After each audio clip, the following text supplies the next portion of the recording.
Hello and welcome back to Her Becoming. I am your host, Kayla Countryman, and as always, thank you so much for being here with me today. Today, we are at episode 32 of this podcast, and y'all, I cannot even believe it. If you have been rocking with me for all 32 episodes, from the bottom of my heart, thank you. This episode will be our final episode of 2025. And so we'll really treat today as a recap, as a celebration, as a reflection of not only the year that I've had, but the year that you have had. So I have a lot in store for you today. If this is your first time joining us on Her Becoming, welcome. Thank you for being here. You're catching us at a great time. This show is really meant to be consumed at any time that you please. So if you're just showing up now, consider it right on time. Her Becoming is a wellness and personal development podcast for women, helping you close the gap between the person you are today and the person that you are destined to become. So, today, in the spirit of arriving at the end of the year, soaking in the beautiful energy of winter and this reflection and hibernation period that we're in, we are going to do a few different things. First off, we're going to talk about the significance of the year 2025. You guys know I have endured a lot this year. I know each of you has endured something of some magnitude this year as well. So we will talk about what that means and how we move forward from here. And then we'll also talk about the energy of 2026, what we expect next year to bring us, how we can prepare to step into the new year with refreshed and refined energy. And then we will end with a workshop style series of journal prompts to really help you integrate and ground into the reflections that you have had this year, and then also to prepare your mind for the year that is coming up next. So that being said, at the end of this episode, I will encourage you to grab a journal or a notepad so you can follow along with the prompts. But don't worry, we are not there yet. Okay, so first I want to talk about 2025. Is it just me, or do we all have the reaction of like, 2025, what the hell was that? What the hell just happened to all of us collectively and individually? So I want to break down a few things here. Based on the Chinese zodiac, 2025 is the year of the snake.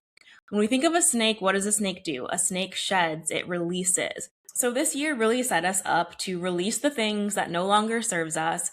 There were common themes of grief, of endings, of things falling apart, or having to learn how to let go of the things that you once thought were for you. It was a time to clear space, to get rid of things that are no longer aligned and make space for the things that do belong in our lives. And a huge theme of letting go of what's heavy, letting go of what's fake, letting go of what's not for you. Essentially a massive detox. 2025 was really a year that invited us to let shit go, to release everything that no longer belongs with us or for us in order for us to continue to move forward and to experience the transformation that ultimately we are meant to experience. And that's what a snake does. A snake releases those layers and continually evolves into new skin in order to continue and progress forward in their life. So if you can connect to any of these themes, I know I can on a deep level, and we will get to that in a moment. Know that you're right on time. Know that you are integrated into the Chinese zodiac. You are essentially picking up what the world has been putting down. So we're all in this together. Another takeaway from the year 2025. So 2025 is a 9-year in numerology. We get that 9 by adding up 2 plus 0 plus 2 plus 5. That equals 9. That symbolizes a 9-year. A 9-year signifies the end of a major cycle. The cycle started in 2016. And this cycle is focused on completion, on transformation, on letting go of the past, on spiritual growth, on preparing for new beginnings. So you can already see the connection here between the year of the snake and a 9-year. These two things essentially collaborated to give us one hell of a wake-up call in 2025. So the grief, the heartbreak, the letting go, the releasing, all of that was part of this major 9-year cycle, and then also symbolic of the snake. So again, if you are experiencing these things, we are in it. We are all in it together as a society. And when I say we are in it, I quite literally mean you and I are in this together. If you've been listening to this show or you know me in real life, you know I have had one hell of a year. To put it lightly, in January, I was sending out wedding invitations. I was planning my bachelorette party and my bridal shower. I was preparing to be a wife. Now I'm sitting here in December and I've been single for 9 months. So imagine the whiplash of that happening in 1 year, through calling off my wedding, through going through heartbreak, through transforming, through becoming single at nearly 30 years old. What is also so ironic and eye-opening to me about my own experience through 2025 is, in this numerology based 9 year, I ended a 9 year relationship. So this 9 year cycle for me was actually literal. I entered my partnership in 2016 and ended it in 2025, completely in alignment with that 9 year process. So that has been blowing my mind and also making things abundantly clear to me. For me, this year of the snake, the shedding, the releasing, the letting go, happened on such a deep level that completely changed the reality that I live. This year, I also started this podcast in February, ironically, 1 month before my breakup, thinking I had already been transformed. My Saturn return was coming to an end. I was ready to now guide other women through their transformations. And then 1 month later, my life blows up and I get spiraled into the biggest transformation of my life. So I do think God did something with that timing in order to show me that my work was not done yet. And that for me, this year of 2025 was meant to be so much deeper spiritually than I had originally thought. I also finished my holistic health and wellness coaching certification in July. This year, I traveled more than I have in any other year of my adult life. I have picked up new hobbies. I play tennis now. I'm actually addicted to tennis now. It has been so fun. I've started dating. I'm putting myself out there.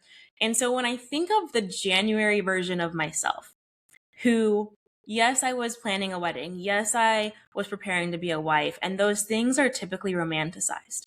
We think, oh, she's so happy. Look at, she's glowing. She's getting ready to do this thing that as a society, we tend to congratulate and idolize as success. But internally in January, my nervous system was dysregulated. I continued having unexplainable breakouts. My stress was high. I was constantly in fight or flight mode. I had inflammation essentially throughout my entire body, which showed up through acne, through bloating, and again, through stress. But on the outside, everything was picture perfect. And then fast forward to today, December, after going through this major transformation, I am now single and I live by myself with my dog. And as a society, we tend to see that as a failure or being behind. And let me tell you, the amount of peace that I have today, the amount of joy that I experience today, it far outweighs the levels of peace and joy that I ever experienced in January.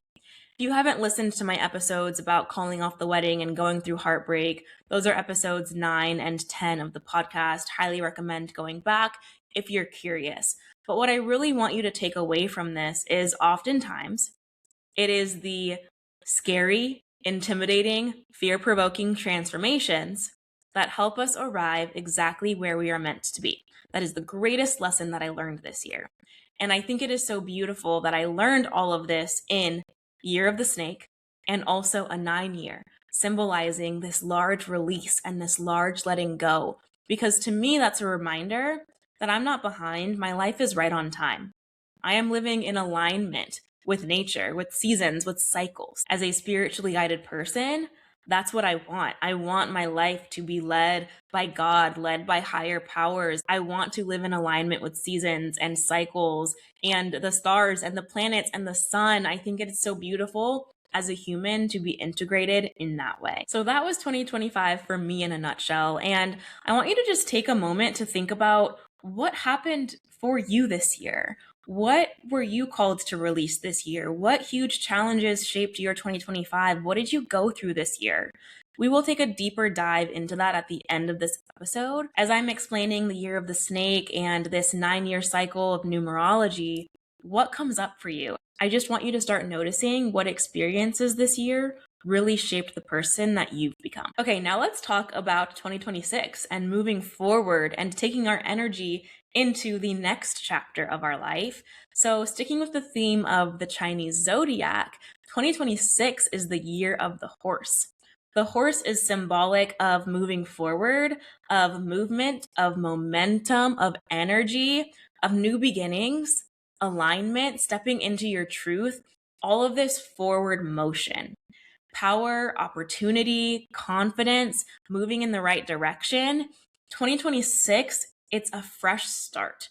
And that again aligns with numerology, the horse and the number 1. So for anyone that doesn't know numerology, you add up the numbers. So 2 plus 0 plus 2 plus 6 gets us 10. But in numerology, we work with single digit numbers. So you add up the 1 and the 0 from the 10. There's our 10.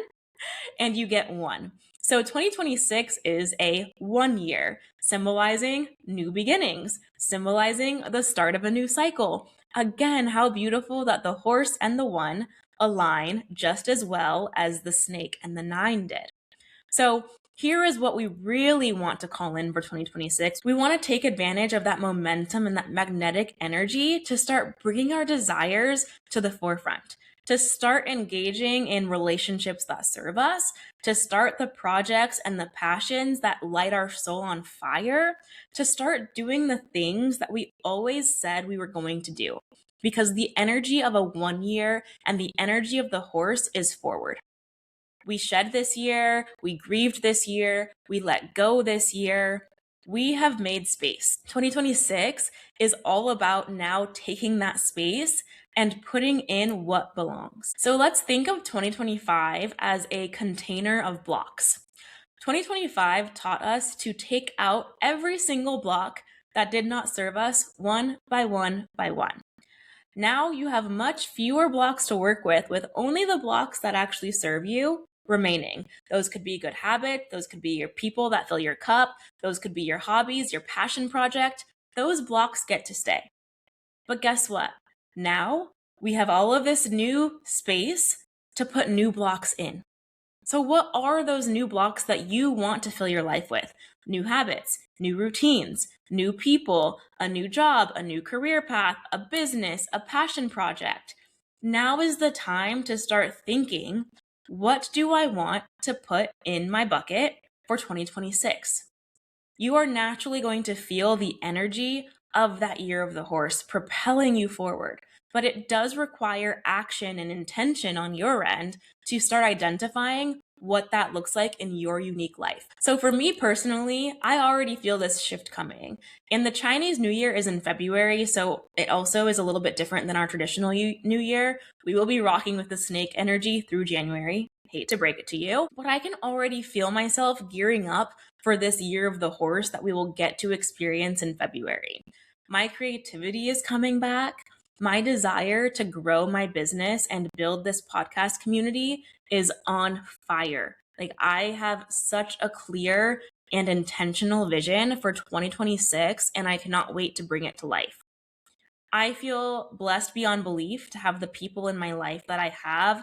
I feel like as of December 2025, right now, the people in my life are such an accurate reflection of the woman who I have become. And I feel so immensely grateful for that. I feel confident.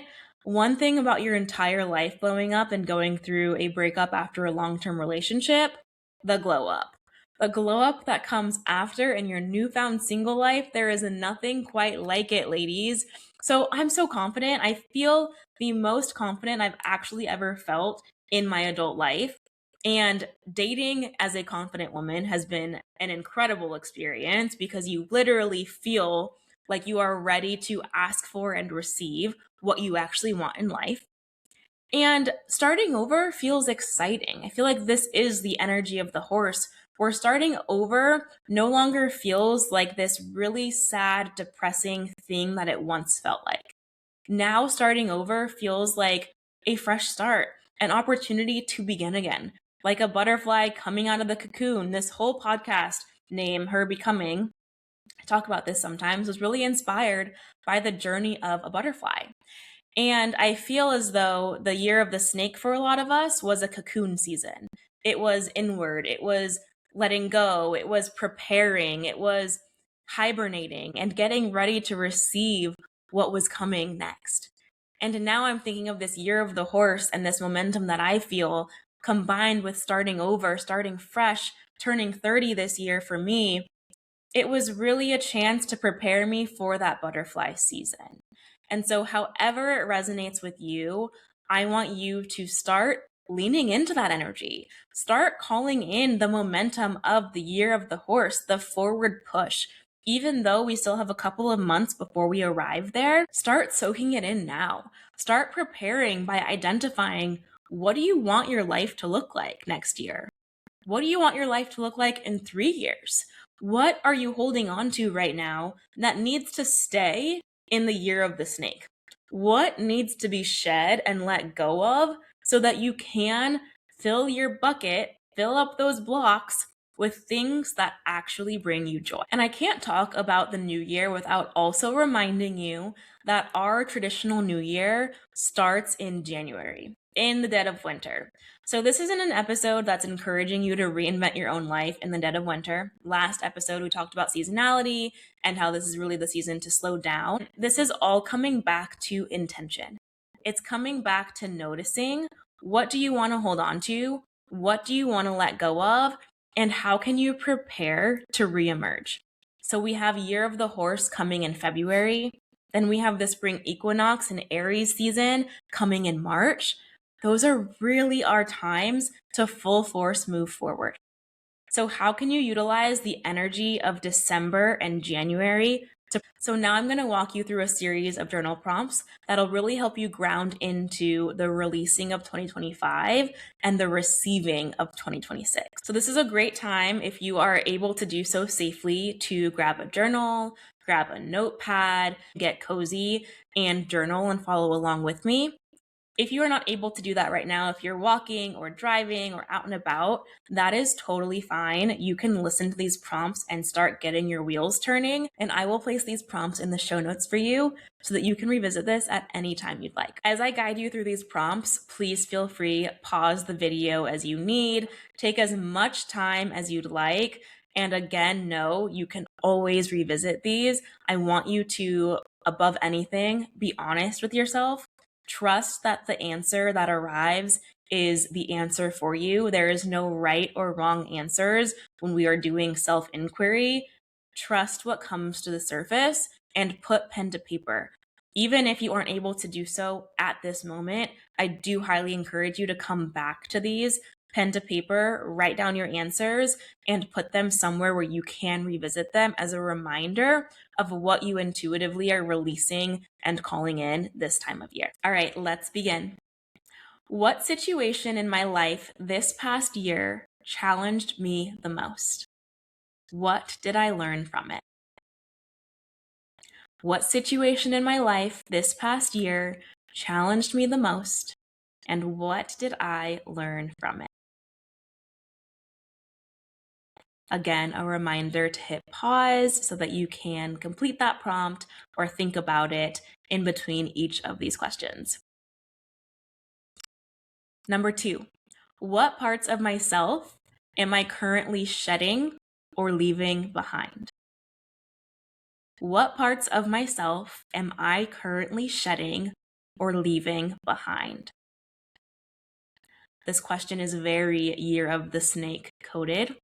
So I want you to be honest with yourself of what you are getting rid of, or more importantly, what needs to go.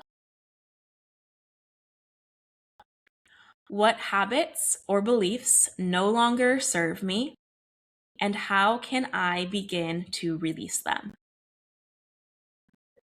What habits or beliefs no longer serve me, and how can I begin to release them?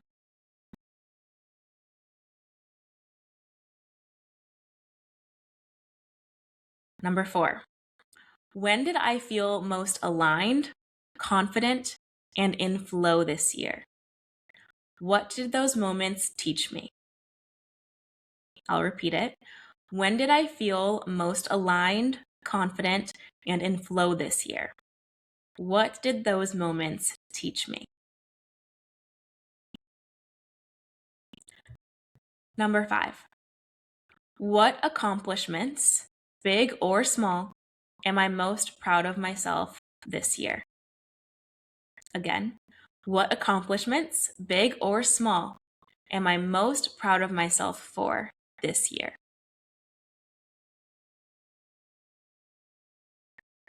Number 6.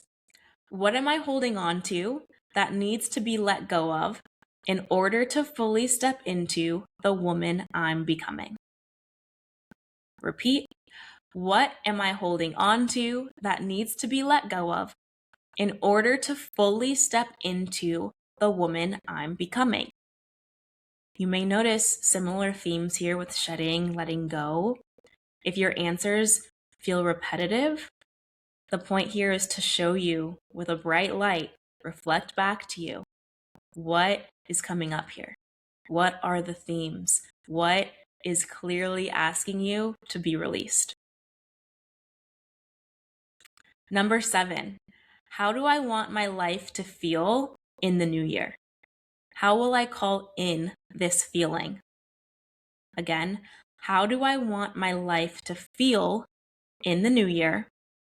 How will I call in this feeling? Number 8, what is one thing I can start doing today to align with my future self?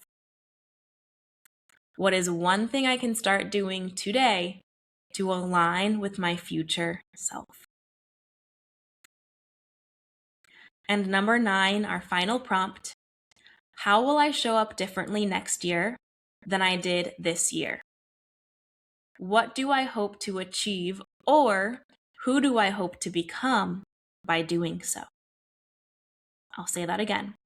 How will I show up differently next year than I did this year? What do I hope to achieve, or who do I hope to become by doing so? Those are our prompts. I will place them in the show notes. I know it's hard to keep up with if you're just listening, and it's a lot to process. So the goal isn't that you just came up with all of your answers magically in those last 2 minutes. The goal is that you revisit this with intention, that you sit down, pen to paper, or even close your eyes and listen to each question and then take a few minutes just to think about it and visualize yourself and visualize the answers.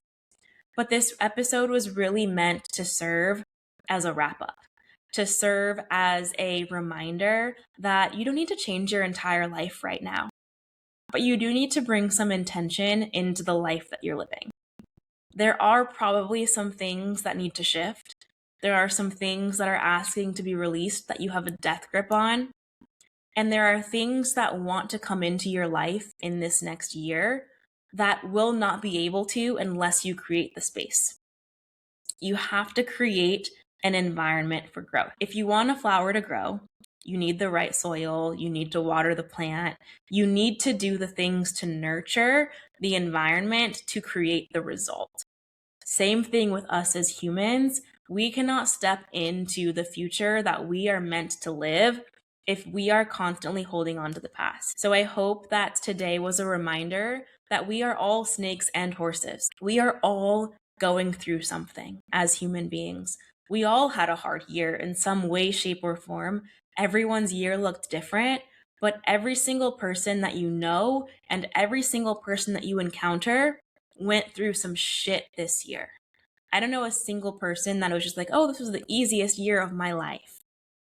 So this is also a reminder to have compassion, to have grace, to be gentle with yourself and to be gentle with others, and also to level the fuck up, plain and simple. If you are done shedding and releasing and grieving and you're ready to light that fire under your ass to move the F on, maybe I'm speaking to myself, okay? I get a little fiery when I'm self-coaching. So if you're ready for that level up, go for it. There's nothing holding you back. There is no playbook that says you have to wait until X, Y, and Z, or that it's not the right time, or you have to accomplish this before this. Just go. Literally just move forward, and things will reveal themselves as you go. Utilize that momentum of the horse, the magnetic energy that is calling us into this next year. Okay? Deal? Deal. I also want to end with just a huge moment of appreciation. Whether you are here for the first time or whether this is your 32nd episode with me, thank you. It is people like you that allow me to keep going, because Her Becoming would not be the podcast, the show that it is, without your support, without your listening ears, without your feedback. Every single text, DM, comment, share, it goes further than you can imagine. Recording these 32 episodes through the hardest year of my life, through heartbreak, through letting go, through releasing life as I knew it, it was no easy feat. It was actually one of the hardest things I've ever done. But I did it, and I'm so proud of myself.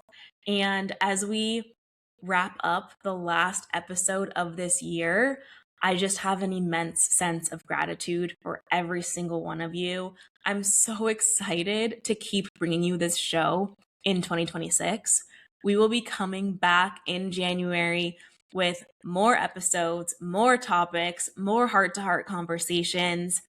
If you have any episodes or topics that you would love to hear on this show, please reach out to me. I am all ears with recommendations. Whatever you all want to learn or know more about, please let me know.